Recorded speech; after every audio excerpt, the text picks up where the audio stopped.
赵露思的出生年月日，百度粉的。赵露思1998年11月9日出生于四川省成都市，中国内地影视女演员。2016年11月以中级特工的身份参加录制综艺节目《火星情报局》第2季出道。2017年参演古装言情剧《凤求凰》，从而进入演艺圈。赵露思的八字命盘如下：庚金日主，生于亥月，亥月就是初冬，此时水旺刚硬，金的锐气被旺水所泄，同时水性寒凉，金的脾性也随之冰冷。更何况他出生在戌时，是晚上的7点到9点，在四川，此时天寒地冻，这就构成了整个命盘的底色。月令定调，整个命盘的底色就是金寒水冷，这是一个急需火来温暖来照耀的格局，否则这块上好的根金只能被埋没在冰封的泥土里，难有作为。红通宝鉴有云：冬月之金，形寒性冷，非火不能成器。第二，我们来给日元庚金定下强弱。庚金日主自作申金，申金是他的禄神，所谓日作专禄，本身也是根基雄厚，年上有一个戊土偏印，这个偏印的根在石柱的地支虚土，虚为燥土，燥土中藏有辛金，所以这个虚土就是我们日元庚金的一个根库。虽然我们有月令亥在泄，但是日主有强根，下面一个申金禄神，这边有个虚土作为根库，所以我们判断，虽然月令在泄，但是日主有强根，也有生辅，综合判断是身旺。梯田水有云：根金带煞，刚健无罪。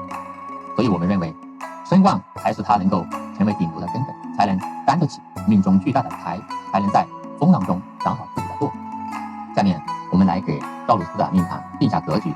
格局论断，金水伤官为体，官印为用。我们知道一个人的命盘就如同一个国家，有其国民的普遍特征，也有其朝堂的运作核心。我们赵露思的八字基本格局是金水伤官格。我们来看，月令为亥水，日主为庚金，庚金泄秀于水，此为金水伤官格，就代表我们命主天性聪慧灵动，富有艺术才情，而且渴望自由。但是纯粹的金水伤官若无智化，则易流于清高孤傲，色彩放荡，成格关键，官印双潜，水火既济。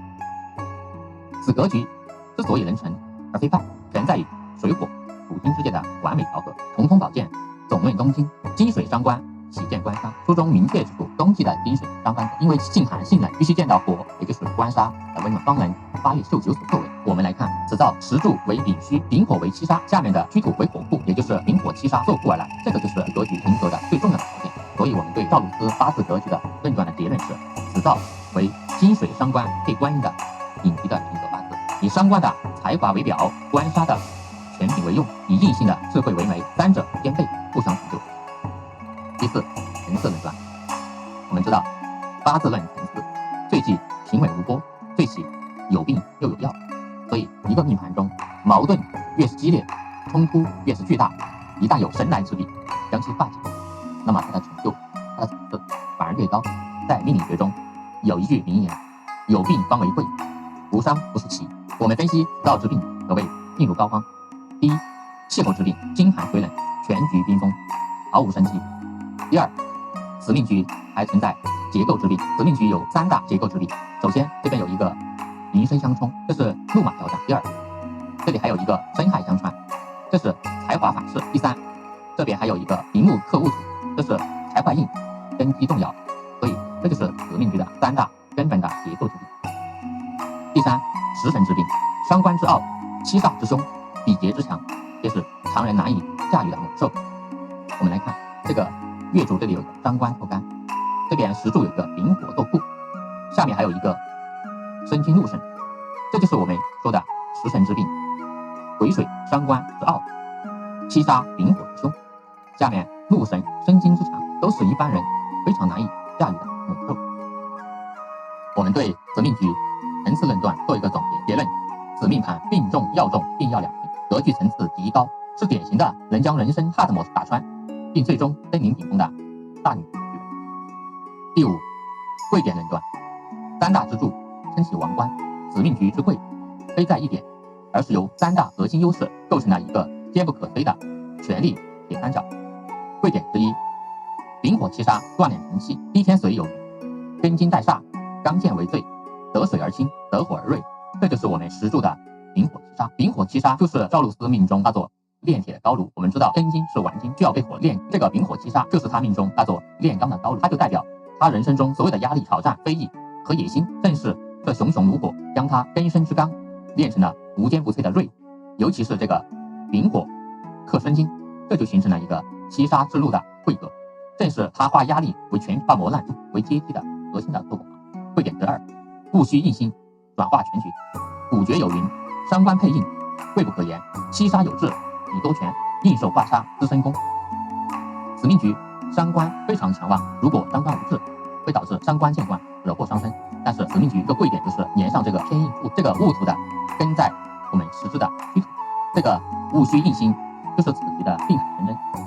它既用文形成了伤官配印的方式，将命主的才华导入正轨，又用武以印化七杀这种方式，将外界的攻击转化为自身的能量，这就形成了一个印有相随的汇合。它让这个命局拥有了遇强则遇弱则荣的顶级的智慧。慧点之三，根深专禄，百折不挠。在芒泰有一句口诀：天下没有从物死，世上没有苦根深。此诀虽非绝对，但道出了根深日柱的强大的本质。根深自作专禄，又得命宫福银，其本身的能量储备和抗击打能力超一流的。虽然此命局禄神生金，受到这个寅申冲的这种伤害，禄神带伤，但是这种伤反而激发了其愈战愈勇斗性。没有这根强大的脊梁骨，他根本无法承受七杀的锻炼及这个伤官的消耗，这就形成了印有相随的，也保证了他总有最后的防御攻势和避风港。第六，财富等级，此命局官杀富财，因贵而富。此命局的财富来源是官杀富财，就代表他的财富是靠地位和名气来保护来获取的。第二，财富的流向，此命局有伤官生财，财生官杀的流通之势，最终权柄与名气才是他财富的终极源泉。第三，财富的量级，此命局频次极高，做工路线清晰，财星有部位，而且未来的大运一路都走向喜用神之地，所以我们得出结论，其财富等级必然是巨富等级。他不是商人，但他的贵气本身就是最顶级的财富密码。我对他财富值的估计是10亿到100亿之间，大运配合的好，他自己走得稳，能够达到100亿的一个增加。以火之言，照明之玄，视频篇幅有限，一些观点无法尽述，请关注我的个人公众号“引言止玄”，获得更多深度内容以及每日东方智慧分享。如果本视频对你有所启发，想对个人在事业发展、情感困惑、健康生活、钱有抉择等方面进行探讨，可以私信或者来 B 站油管看我的视频分享。全网同号“引言止玄”，谢谢大家。